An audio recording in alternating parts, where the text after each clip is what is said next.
நம்ம ஊரில் நேற்று நைட்டே நோம்பி ஸ்டார்ட் ஆயிடுச்சுங்க. அதனால பூஜை பாத்திரம் எல்லாத்தையும் விலக்கி வச்சுட்டு நைட் டின்னரை முடிச்சுட்டு அப்படியே சாமியை பார்க்கறக்காக கிளம்பியாச்சு. சாமியை கோயிலிருந்து பட்டக்காரங்க வீடுன்னு சொல்லுவாங்க, அங்கே கொண்டு போய் அங்கே வச்சு சாமிக்கு அலங்காரம்லாம் பண்ணி சாமிக்கு பூஜை பண்ணி கண் திறந்து விட்டுருக்காங்க. இவங்க தான் வந்து பார்த்தீங்கன்னா முத்தாரம்மன் சாமி உருவாரம் மாதிரி செஞ்சு சாமிக்கு அலங்காரம் பண்ணி இந்த வீட்டில் இருந்து இனி வந்து பூசாரி பூஜை பண்ணி எடுத்துகிட்டு போய் கோயிலில் வைப்பார். இங்கே பாருங்கள், பச்சை குடிசை வச்சுருக்காங்க இல்லையா, அந்த பச்சை குடிசைக்குள்ளே தான் சாமியை கொண்டு வந்து வைப்பாங்க.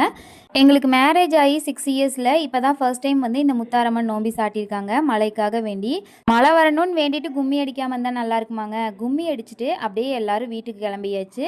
இந்த நோம்பியை பற்றி தெளிவான விளக்கங்களோட உங்களுக்கு வந்து லாங் வீடியோவில் நான் மீட் பண்ணுறேன். நிறையா ஷூட் பண்ணி வச்சுருக்கேன், எல்லாத்தையுமே லாங் வீடியோவில் உங்களுக்கு காட்டுறேன். அடுத்த நாள் காலையில் மாவு வந்து பார்த்திங்கன்னா நம்மளும் இடிச்சாச்சு. மாவிளக்கு கோயிலுக்கும் போயாச்சு. அப்படியே பொங்கல் வச்சு வீட்டில் சாமி கும்பிட்டு கோயிலையும் போய் சாமி கும்பிட்டு வீட்டுக்கு வந்துட்டோம். இந்த மாதிரி உங்களுக்கு ஏதாவது எக்ஸ்பீரியன்ஸ் இருக்கான்னு கமெண்ட்டில் சொல்லுங்கள். வீடியோ பிடிச்சா லைக்